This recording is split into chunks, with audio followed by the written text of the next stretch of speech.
Good morning. What is the date? It is Wednesday. Oh my gosh, it's the 1st of June. Yes, it is. And we're going into week 5, yes, of our course. I must tell you, I'm a little bit spun out and trying to remember what day of the week it is because of the massive amount of driving that I have done in the last 5 days. I think I told you last week I was heading south to our property in southwest Missouri, which is very near Joplin, where the major tornado was. The only incident that I wanted to tell you about, having read so many reports and so many heartbreaking individual stories of what happened, was about the hospital. The hospital in Joplin is really large. It's about 8 stories, and I don't know how many patients, but it was the bullseye of the tornado. They had a 20-minute tornado warning, and the staff moved every patient into the hallways of the hospital, except those, I guess, in ICU.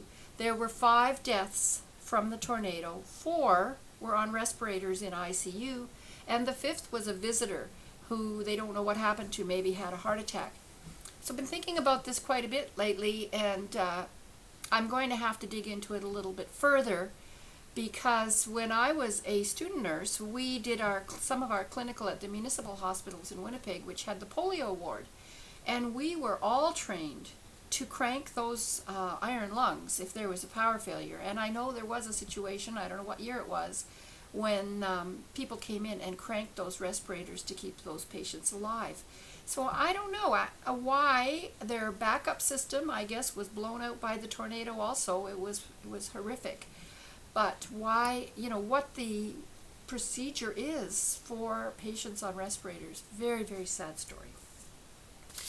Okay, I need to talk a little bit about the papers. I am so glad that we have this paper so early in the course and with, a relatively small grade attached to it, so that you and I really get a chance to communicate about assignments. For many of you, it was the first paper in decades, and you hadn't even a clue what APA was until you looked at your manual. Now, here is the manual. It is blue. It is skinnier than it used to be, and if you are a program student, you should have one. Now, I am going to check, because I'm in Winnipeg, I'm in a different time zone, and there's nobody in the offices in Alberta to answer my call. But it could be that you don't get them until maybe, I have this idea in the back of my head, the manuals go out in June. And if this is your first course, perhaps you don't have one. So you're going to have to rely on the internet initially to try and make your paper correct. And I'm telling you that in this program, you better get used to it, because every single paper is to be in this style, and every faculty that you have is going to comb through it and find something that you did wrong. Including me, although I have trouble with it myself. So there's this page 41 in the manual. I don't know whether you can see it or not, where they have pictures of what the paper is supposed to look like. Now, on the front page, they have an author note, which you're not going to have, but they have the running head and the title, and that's about it. And you don't, you need to worry about the running head. I hate to say it. Many of you got the idea that you put the title of your paper in capital letters in the header. And if you don't know what a header is, you have to find out, because in the header is also where your page numbering goes. And what happens then is that you don't have to worry about it again. That header is there on every page, and the numbers change automatically. So if you move things around on the page, or if I move things around, the page numbering is still correct. Now, I do not know yet, because this is a new changed APA, and I just haven't had time to look it up. But on the front page, it says running head, title in capital letters. On every other subsequent page, it just has the capital letter title. So the running head falls off. If anyone knows how to do this, could they put the directions in, or the page number where the directions are, or the link where the directions are, into the coffee room for the rest of us? Because I tell you honestly, I just haven't had time to look it up. The other new thing that I really don't know enough about yet, and some of you, I may have been a little inconsistent on your papers, is that It says something in there about if you're putting a website or something that doesn't have an author in the body of the paper, you put the title in quotation marks and within brackets in the paper. I'm going to have to get back to you on that one because that's new to me. I do see it written in the AP manual somewhere, but I don't see it applied. And a number of you did that, and it looked strange to me, and I don't know whether I gave you the right feedback. Let's see. So that was about quotes in the citation. Wikipedia.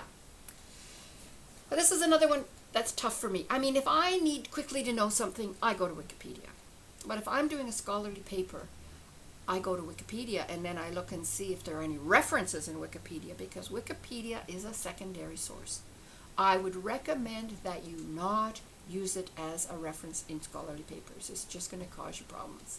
So find out what the source is for whatever's in the Wikipedia. If it doesn't give you a source, go to Google Scholar or go to Google and find another source.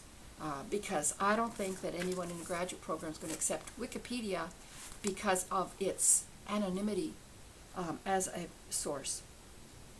So what else? Other than that, the papers were really good.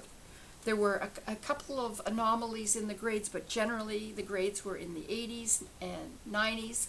I gave 2 95s and 3 90s, which shows that there was some very good work there. Week 5, we're going to leave the history and go on to the Health Canada website. Before leaving week 4, there was a lot of posting yesterday and Monday. I haven't read it all, but those of you that are posting and reading are getting the idea that the federal government would love to control all the provinces and tell them what to do, but the only way they have that control is if they control the money. And when they controlled 50% of the money, they had a lot more power than the percentage of the money that they control now. So for my idea of the one sentence, that's essentially it. The federal government has no powers in healthcare, but it can manipulate the provinces by manipulating funding. And if indeed the Conservative government, which would be their ideology, finds another way for the provinces to control their own healthcare systems and still receive the money of the GST. I mean, why should the money go to the federal government if they're not paying for the healthcare, right? The money needs to be in the provinces to pay for the healthcare. But does it need the intermediary of federal government trying to make all the provinces do the same thing? We have allowed Quebec to do their own thing, and their healthcare system is different than the rest of Canada, but the rest of the country are, some people would say under the thumb of the federal government. When I was driving home last night, there was something on the CBC about the Canadian Wheat Board, and I listened to it and I thought, oh my God, that is the argument for healthcare right there with the Canadian Wheat Board. The farmers in Western Canada have to sell their wheat and barley through the Canadian Wheat Board. They have no other option. If they sell it outside of the Canadian Wheat Board, they are fined, they are penalized, they are sent to jail. It is a mandatory federal government policy, a regulation, that they must sell their wheat through the Canadian Wheat Board. So what has happened? Lots and lots of farmers have gone out of wheat, right? If they grow canola, they can sell it wherever they want. They can get the best price. They can do whatever they want. Or other grains, it's only wheat and barley. So now that we have a Conservative government, they're saying, why do we have this? Why are we forcing the farmers? Well, the woman on the radio was saying, well, because we need a safety net for those farmers who can't sell it at a good price on their own. There's some small farmers out there who can't do it, and it is the obligation of the federal government to protect them.